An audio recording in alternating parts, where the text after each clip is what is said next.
જય શ્રી કૃષ્ણ. સર્વ વૈષ્ણવોને મારા ભગવત સ્મરણ. જ્ઞાનતિમિરાન્ધસ્ય જ્ઞાનાંજન શલાકયા ચક્ષુરુન્મિલિતમેન તસ્મૈ શ્રી ગુરવે નમઃ. શ્રી ગોવર્ધનનાથ કી જય. શ્યામ સુંદર શ્રી અમુને મહારાણી કી જય. श्री वल्लभाधीश की जय. श्री गोसाई जी परम दयाल की जय. श्री गोकुलनाथ की जय. श्री हरिराय जी महाप्रभुनी जय.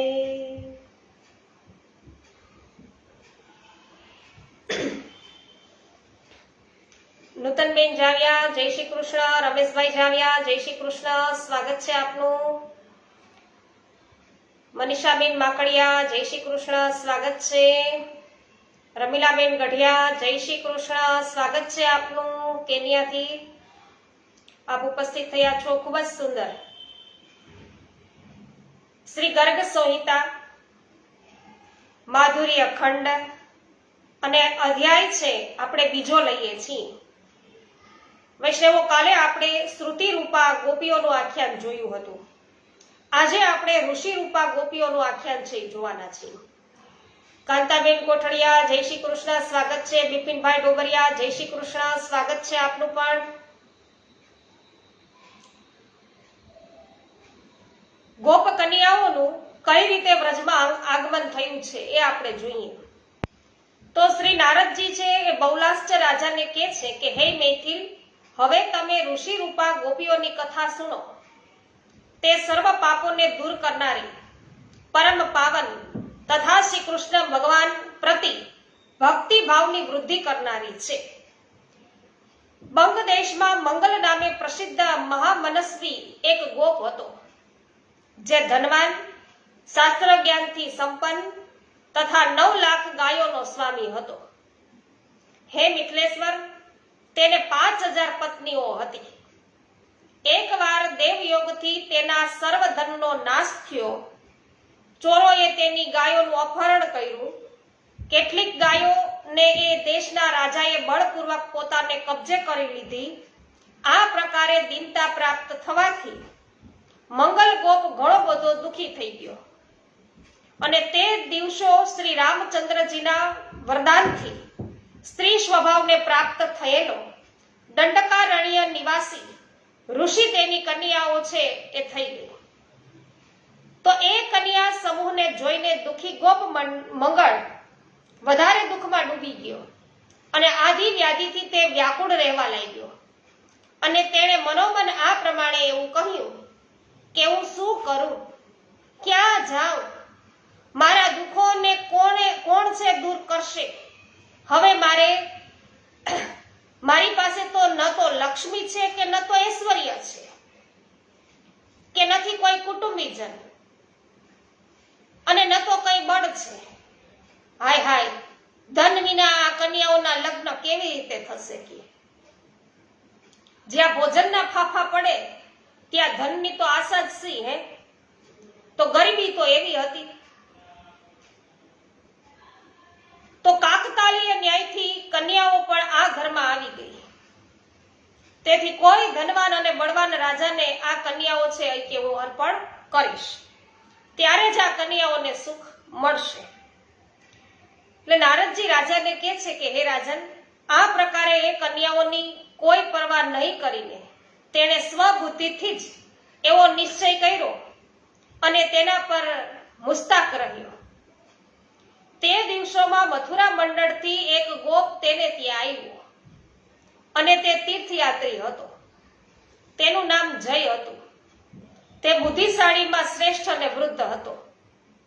તેના મુખેથી મંગળે નંદરાજના અદ્ભુત વૈભવનું વર્ણન સાંભળ્યું. તો દીનતાથી પીડિત મંગળે ઘણો વિચાર કરી અને પોતાની ચારુલોચન કન્યાઓને નંદરાજના વ્રજ મંડળમાં મોકલી દીધી.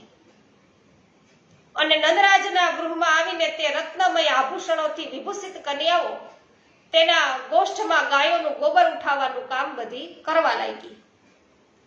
તો ત્યાં સુંદર શ્રી કૃષ્ણને જોઈને એ કન્યાઓને પૂર્વજન્મની વાતનું સ્મરણ થયું અને તેઓ શ્રી કૃષ્ણની પ્રાપ્તિ માટે નિત્ય યમુનાજીની સેવા પૂજા કરવા લાગી. એ દરમિયાનમાં એક દિવસ શ્યામલ અંગોવાળી વિશાળ લોચના શ્રી યમુનાજી તે સૌને દર્શન દઈને વરદાન આપવાને તૈયાર થયા. બોલો શ્યામ સુંદર શ્રી યમુને મહારાણી કી જય. તો વૈષ્ણવો જે ભાવે ભજે છે શ્રી યમુનાજીને, એને યમુનાજી છે એમના પર અવશ્ય છે કૃપા કરે છે, મહેર કરે છે. તો અહીંયા યમુનાજી છે એમને સાક્ષાત દર્શન આપે છે અને કે છે વરદાન માંગવા. તો પેલી ગોપ કન્યાઓએ એવું વરદાન માંગ્યું કે વ્રજેશ્વર નંદરાજના પુત્ર શ્રી કૃષ્ણ અમારા પતિ હો. ત્યારે તથાસ્તુ કહીને યમુનાજી ત્યાંથી જ અંતર્ધ્યાન થયા. તો પેલી બધી કન્યાઓ વૃંદાવનમાં કાર્તિક પૂર્ણિમાની રાત્રિએ રાસ મંડળમાં ગઈ અને ત્યાં તેમણે શ્રી હરિની સાથે એ પ્રકારે વિહાર કર્યો જેમ દેવાંગનાઓ સાથે દેવરાજ ઇન્દ્ર કરતા રહે છે તે પ્રમાણે વિહાર કર્યો. તો આ પ્રમાણે શ્રી ગર્ગ સંહિતામાં માધુર્ય ખંડના શ્રી નારદ બૌલાર્ચ સંવાદમાં ઋષિ રૂપા ગોપીઓનું ઉપાખ્યાન છે એ નામનો બીજો અધ્યાય અહીંયા પૂરો થયો. શ્રી વલ્લભાધીશ કી જય. વિરેન્દ્રભાઈ કાલરિયા સ્વાગત કરું છું. મનીષાબેન ગદેથરિયા સ્વાગત છે. મુકેશભાઈ અઘેરા આપનું પણ સ્વાગત છે. નેભાભાઈ કરમૂર સ્વાગત છે. પાવતીબેન ઠુમર આપનું પણ સ્વાગત કરું છું. મિતાબેન સચદેવ, જયસુખભાઈ સચદેવ જામનગરથી ઉપસ્થિત છે એમનું પણ સ્વાગત. મંગલાબેન રૂપારેલ સ્વાગત છે. જયશ્રીબેન પટેલ બાભાઈવા સ્વાગત છે આપનું. ગોપાલભાઈ ઘુમલિયા સ્વાગત છે. કાંતાબેન ઘુમલિયા સ્વાગત કરું છું. જ્યાર વડાલિયા સ્વાગત છે. પોસ્ટ શેર કરવા બદલ આભાર. પરેશભાઈ ગજેરા સ્વાગત છે. પોસ્ટ શેર કરવા બદલ આભાર. આજે રમેશભાઈ ચાંગાણી હજુ આવ્યા નથી. મનીષાબેન શાહ સ્વાગત છે આપનું. માધુરીબેન મિસ્ત્રી આપનું પણ સ્વાગત છે.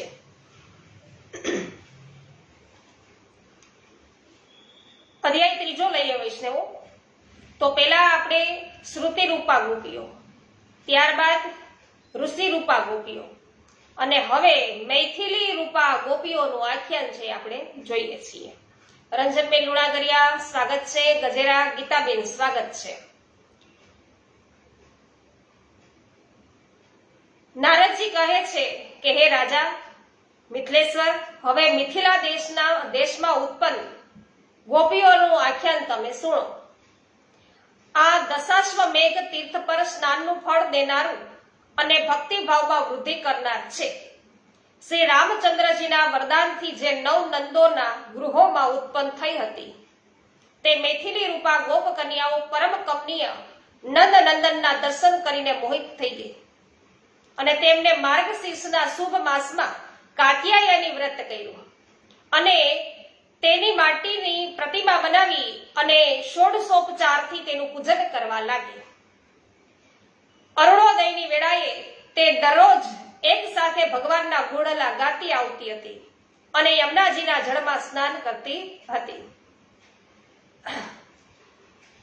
એક દિવસ એ વ્રજાંગનાઓ પોતાના વસ્ત્રો કિનારે મૂકી અને યમુના જળમાં પ્રવેશી અને બંને હાથો વડે જળ ઉંચકીને એકબીજાને ભીંજવતી જળ વિહાર કરવા લાગી. પ્રાતઃકાળે ભગવાન શ્યામ સુંદર ત્યાં આવ્યા અને તરત જ છે તે બધાના વસ્ત્રો લઈ અને કદમ ઉપર ચડી અને ચોરની પેઠે ચૂપચાપ બેસી ગયા. ચીરહરણ લીલા છે. તો હે રાજન, પોતાના વસ્ત્રો ન જોતા ગોપ કન્યાઓ ઘણું જ આશ્ચર્ય પામી અને કદમ પર બેઠેલા શ્યામ સુંદરને જોઈને લજ્જા પામી, હસવા લાગી.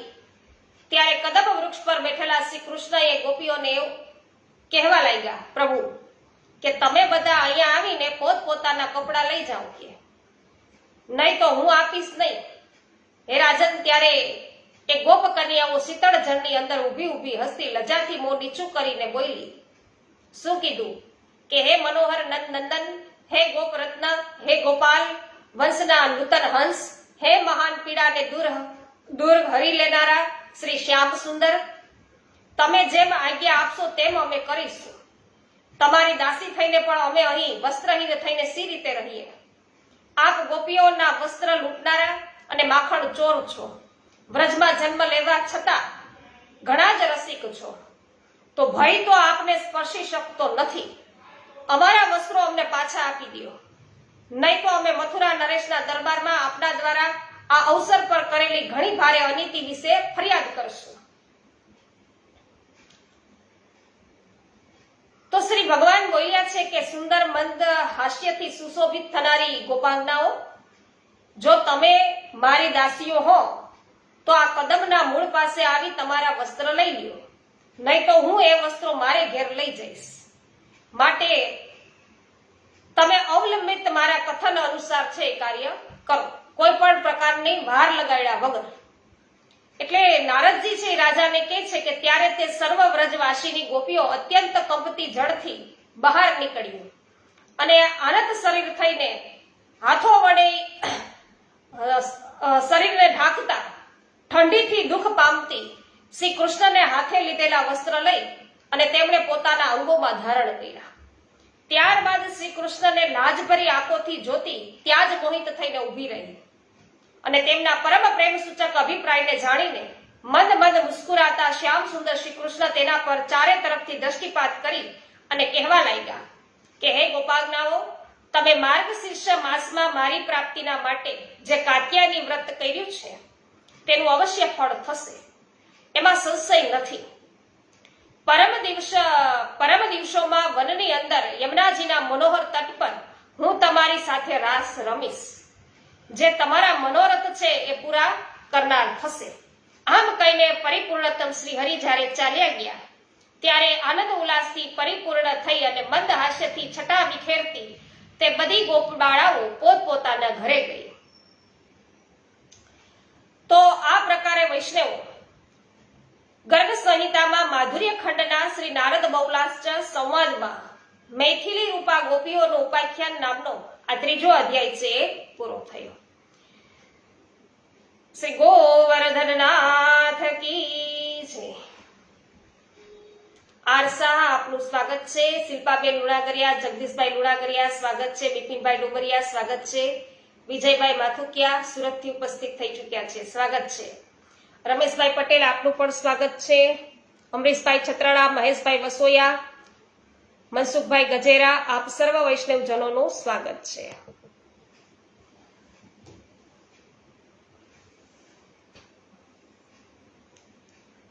અધ્યાય 4. કૌશલની સ્ત્રીઓ જે વ્રજમાં ગોપીઓ છે એ ગોપીઓએ કૃષ્ણને પ્રેમ કરવો એ આપણે જોવાના છીએ અત્યારે. જય નૂતનબેન, અર્જણભાઈ કડછા આપનું પણ સ્વાગત કરું છું. જ્યોત્સનાબેન સાંગાણી આપનું સ્વાગત છે. શ્રી નારદજી કહે છે કે હે મિથિલેશ્વર, હવે કૌશલ પ્રદેશની ગોપીઓનું વર્ણન તમે સુણો. તો આ શ્રી કૃષ્ણ ચરિત્રામૃત સઘળા પાપોનો નાશ કરનાર તથા પુણ્યજનક છે. કૌશલ પ્રાંતની સ્ત્રીઓ શ્રી રામના વરદાનથી વ્રજમાં 9 ઉપનંદોના ગૃહમાં જન્મી અને વ્રજના ગોપજનોની સાથે તેમના લગ્ન થયા અને તે સર્વ રત્નમય આભૂષણોથી વિભૂષિત હતી. તેની અંગકાંતિ પૂર્ણ ચંદ્રમાની ચાંદનીની સમાન હતી. તે નવ યૌવનથી સંપન્ન હતી અને તેની ચાલ હંસના સમાન હતી. નેત્રો પ્રફુલ્લ કમળદળના સમાન વિશાળ હતા. તે પદ્મિની જાતિની નારીઓ હતી. તેમણે કમનીય મહાત્મા નંદનંદન શ્રી કૃષ્ણ પ્રતિ જાર ધર્મના અનુસાર ઉત્તમ, સુદૃઢ તથા સૌથી અધિક સ્નેહ કર્યો આ ગોપીઓએ. તો વ્રજની ગલીઓમાં માધવ મુસ્કુરાઈને, પિતાંબર છીનવીને અને પાલવ આંચલ ખેંચીને તેમની સાથે સદા ઠઠ્ઠા મસ્કરી કરતા હતા.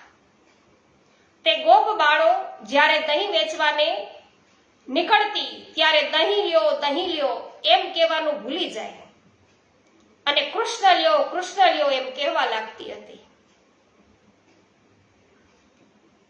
તો શ્રી કૃષ્ણના પ્રતિ પ્રેમાસક્ત થઈ અને તે કુંજ મંડળમાં ઘૂમતી હતી. આકાશ, વાયુ, અગ્નિ, જળ, પૃથ્વી, નક્ષત્ર મંડળ, સર્વ દિશા, વૃક્ષ તથા જન સમૂહોમાં પણ તેમને કેવળ ને કેવળ શ્રી કૃષ્ણ જ દેખાતા હતા. દરેક સ્થળે, દરેક જગ્યાએ એમને પ્રભુનું જ દર્શન હતું. કૃષ્ણ જેને દેખાતા હતા, તો આવી કૃષ્ણમયી તેઓ બની ગયા હતા. તો પ્રેમના સર્વ લક્ષણો તેનામાં પ્રકટ હતા. તો એને જે ભક્તિ કરી એને શું કહેવાય? પ્રેમ લક્ષણા ભક્તિ. એટલે શ્રી કૃષ્ણે તેમના મન છે વૈષ્ણવો હરી લીધા હતા. અને તે સર્વ વ્રજાંગનાઓ આઠેય સાત્વિક ભાવોથી સંપન્ન હતી. તો એ વ્રજાંગનાઓમાં જે ભાવ હતા એ કેવા હતા? સાત્વિક ભાવ હતા. તો પ્રેમે તે સૌને પરમહંસોની અવસ્થાને પહોંચાડી દીધી હતી. પરમહંસો સમાન એ હતી. એવો પ્રભુમાં એને પ્રેમ હતો. તો હે નરેશ્વર, કાંતિમયી ગોપાંગનાઓ શ્રી કૃષ્ણના આનંદમાં જ મગ્ન થઈને વ્રજની ગલીઓમાં વિચરતી હતી. અને શું કે કૃષ્ણ લિયો કૃષ્ણ મુરારી. તો આ બધી ગોપીઓ છે, આ વ્રજની ગોપી વનરાતે વનમાં ઘેલી બની, ઘેલી રે બની. આ વ્રજની ગોવાલણા જ ઘેલી રે બની. તો મહિના માટે છે વૈષ્ણવ એને શિર પર દર્યા છે, પણ મહી છે, મહિલ્યો કહેવાના બદલે શું નાદ કરે છે કે કૃષ્ણ લિયો કૃષ્ણ મુરારી. બધાય કે આ બધી ગોપીઓ શું ઘેલું બોલે છે.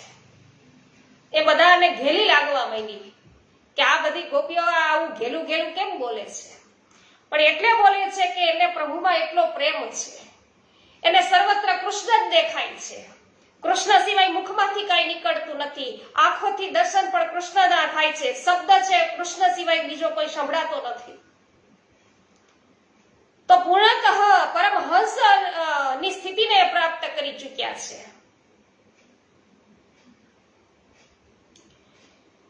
તો વૈષ્ણવો તેમનામાં જળ ચેતનનું કઈ ભાન જ નહોતું રહ્યું. તે જળ ઉન્મત્ત અને પિચાસોની જેમ કદીક મૌન રહેતી અને ક્યારેક છે ઘણું બધું બોલતી હતી. તે લાજ અને ચિંતાને તિલાંજલિ આપી ચૂકી હતી. પછી એને શરમ કઈ રહે નહીં એવો પ્રેમ પ્રભુમાં થઈ ગયો. ચિંતાનું પછી નામ નિશાન ન હોય, તો એને બધાને તિલાંજલિ આપી દીધી હતી. તો આ પ્રકારે કૃતાર્થતાને પ્રાપ્ત થઈ ગઈ હતી. તો કૃતાર્થતાને પ્રાપ્ત થઈ શ્રી કૃષ્ણમાં તેઓ તન્મય થઈને રહી હતી. તે ગોપાંગનાઓ બળપૂર્વક ખેંચાઈને શ્રી કૃષ્ણના મુખારવિંદને ચૂમી લેતી હતી. જય મો. તો આવી પ્રભુ સાથે બળજબરી કરી શકે એટલી કૃષ્ણમય થઈ ગઈ હતી. તો હે રાજન, તેના તપનું તો કે મારે શું વર્ણન કરવું, હું વર્ણન કરું કે જે સઘળો લોક વ્યવહાર અને મર્યાદા માર્ગને તિલાંજલિ આપીને હૃદય તથા ઇન્દ્રિય આદિના દ્વારા પૂર્ણ પરબ્રહ્મ વાસુદેવમાં અવિચળ પ્રેમ કરતી હતી.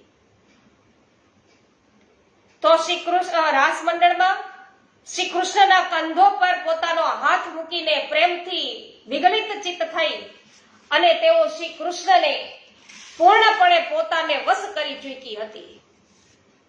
તેમની તપસ્યાનું પોતાના સહસ્ત્ર મુખોથી વર્ણન કરવામાં નાગરાજ શેષ પણ સમર્થ નથી. એવી આ ગોપીઓનો પ્રેમ છે. તો હે વિદેહરાજ, ન્યાય વિષયક આદિ દર્શનોના તત્વજ્ઞાનોમાં શ્રેષ્ઠતમ મહાત્મા યોગ સાંખ્ય અને શુભ કર્મ દ્વારા જે પદને પ્રાપ્ત કરે છે તે પદ કેવળ ભક્તિભાવથી ઉપલબ્ધ થાય છે. તો ગોપીઓએ ભક્તિથી પ્રાપ્ત કર્યું. તો જે શ્રેષ્ઠ મહાત્માઓ હોય એ યોગ અને સાંખ્યથી સારા કર્મો દ્વારા એ પદને પ્રાપ્ત કરી શકે માંડ. ત્યારે આ ગોપીઓએ ભક્તિથી જે પ્રભુને પ્રાપ્ત કરી લીધા. તો આદિ દેવ શ્રી હરિ કેવળ ભક્તિથી જ વશમાં થાય છે વૈષ્ણવ. નિશ્ચય જ આ વિષયમાં સદા ગોપીઓ જ પ્રમાણ છે. સૌથી મોટામાં મોટું પ્રૂફ કોઈ જોતું હોય કે પ્રભુ છે એ પ્રેમથી ભક્તિથી વશ થાય છે, તો ભાઈ એનું પ્રૂફ શું? તો કે ભાઈ ગોપીજનો. તો તેમણે કદી સાંખ્ય અને યોગના અનુષ્ઠાન કર્યા નથી ગોપીઓએ, તો પણ કેવળ પ્રેમથી જ તે ભગવદ સ્વરૂપતાને પ્રાપ્ત કરી લીધું. તો ભગવદ સ્વરૂપતાને પ્રાપ્ત થઈ. તો આ પ્રમાણે શ્રી ગર્ગ સંહિતામાં માધુર્ય ખંડના શ્રી નારદ બહુલાશ્ચ સંવાદમાં કૌશલ પ્રાંતની ગોપીઓનું આખ્યાન નામનો આ 4થો અધ્યાય છે પૂરો થયો. તો જે કુમારિકાઓ છે એમને કાત્યાયની જે વ્રત કર્યું હતું એ આપણે જોયું. ત્યારબાદ આ કૌશલ પ્રાંતીય ગોપીઓનું પણ જોયું. કુંદનબેન પરમાર આપનું સ્વાગત છે. રસિકભાઈ ગઢિયા, અંશુયાબેન ગઢિયા સ્વાગત છે. ચંદ્રિકાબેન કાનપુરિયા સ્વાગત કરું છું. હેમાબેન ગુજરાતી આભાર. શૈલેષભાઈ દુધાત્રા સ્વાગત છે આપનું. પોસ્ટ શેર કરવા બદલ આભાર. ભાવનાબેન ભાલોડિયા સ્વાગત છે. શૈલેષભાઈ પ્રજાપતિ સ્વાગત છે આપનું. જય હો ગોપાલભાઈ ગુમલિયા. જીતુભાઈ પોકિયા સ્વાગત છે. મનીષાબેન અઘેરા સ્વાગત છે. પોસ્ટ શેર કરવા બદલ આભાર. હેમાબેન ગુજરાતી જય હો સ્વાગત છે. નૂતનબેન જાવિયા જય હો. મંગલાબેન જય હો. ત્યારબાદ માધુર્ય જ ખંડનો આપણે અધ્યાય 5મો લઈએ છીએ. શ્રી નારદજી કહે છે કે હે રાજન, હવે અયોધ્યા નિવાસી ગોપીઓનું વર્ણન તમે સુનો, જે ચારે પદાર્થોને આપનાર તથા સાક્ષાત શ્રી કૃષ્ણની પ્રાપ્તિ કરાવનાર સર્વશ્રેષ્ઠ સાધન છે. આ અધ્યાય જે છે આપણે લઈ રહ્યા છીએ એ. તો હે મિથિલેશ્વર, સિંધુ દેશમાં ચંપકા નામે એક જાણીતી નગરી હતી અને જેમાં ધર્મપારાયણ વિમળ નામે રાજા રહેતા હતા. તે કુબેર સમાન કોષથી સંપન્ન અને સિંહના જેવા મનસ્વી હતા. તે ભગવાન શ્રી વિષ્ણુના પરમ ભક્ત અને પ્રશાંત ચિત્ત મહાત્મા હતા. તેઓ પોતાની અવિચળ ભક્તિના કારણે મૂર્તિમાન પ્રહલાદ જેવા પ્રતીત થતા હતા. એ ભૂપાળને 6000 રાણીઓ હતી. એટલે કે આ રાજાને 6000 રાણીઓ હતી. કોને? વિમળ રાજાને. અને તે બધી જ સુંદર રૂપવાળી અને કમળ નયની હતી. પણ ભાગ્યવશાત તે બંધિયા થઈ ગઈ. તો હે રાજન, મને કેવી રીતે ઉત્તમ સંતાન પ્રાપ્ત થાય?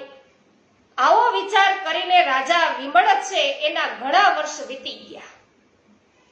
એટલે કે ક્યારે મને સંતાન થશે, ક્યારે સંતાન થશે એવું વિચારમાં ઘણા વર્ષો વયાઈ ગયા. તો રાજા છે એમને એક પણ સંતાન નહીં.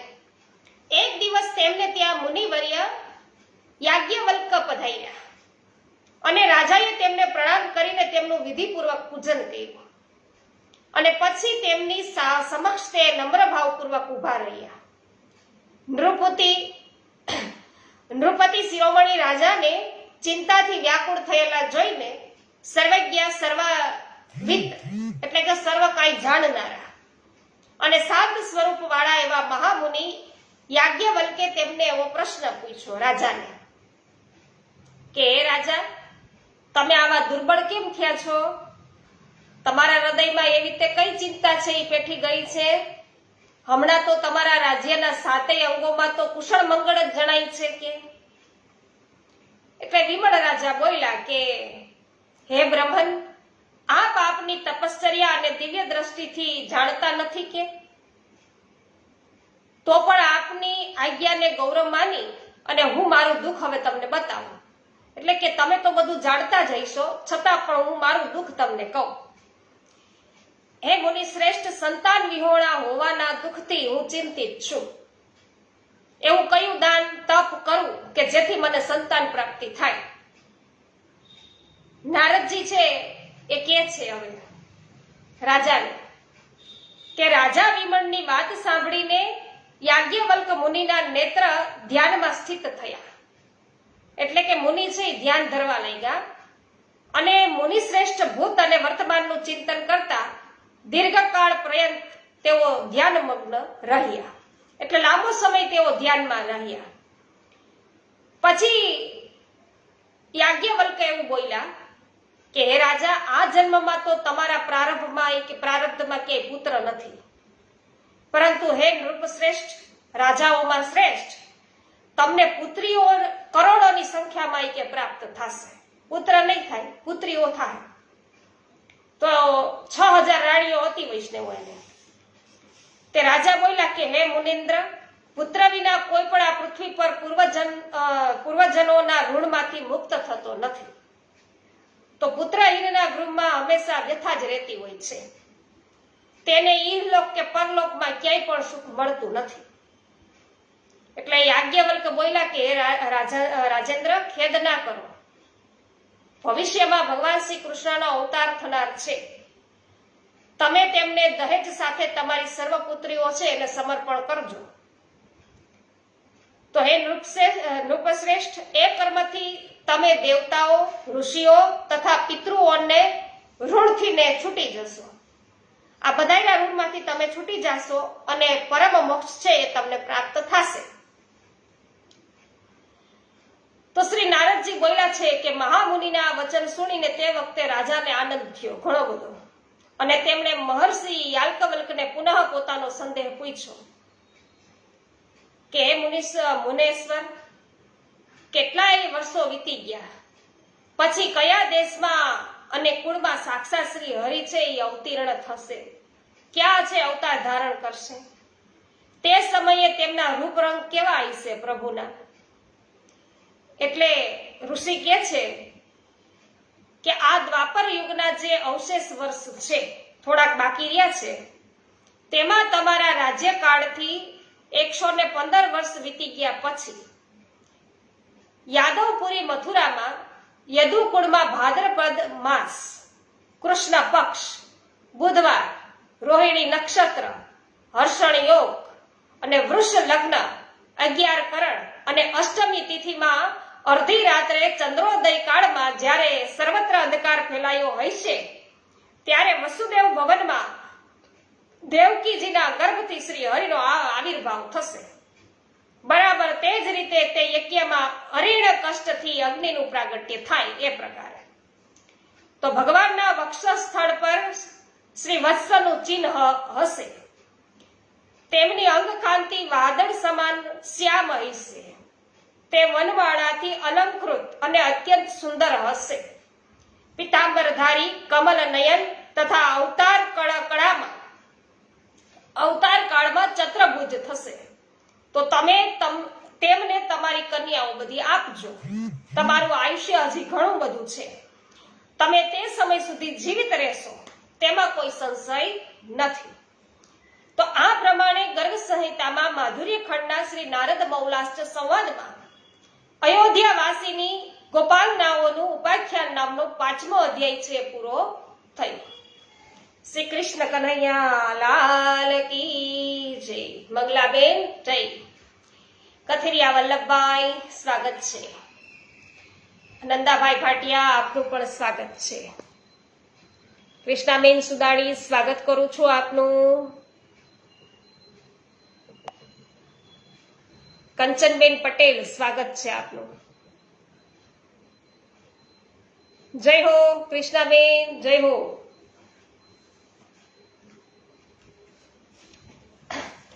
વૈષ્ણવો, આપણે અધ્યાય 6 આવતીકાલે છે બધા સાંભળીશું. અને કઈ પ્રકારે છે આ રાજા શ્રી કૃષ્ણને છે એમની બધી જ કન્યાઓ છે એ સોંપે છે, એ આપણે આગળ બધું જોઈશું.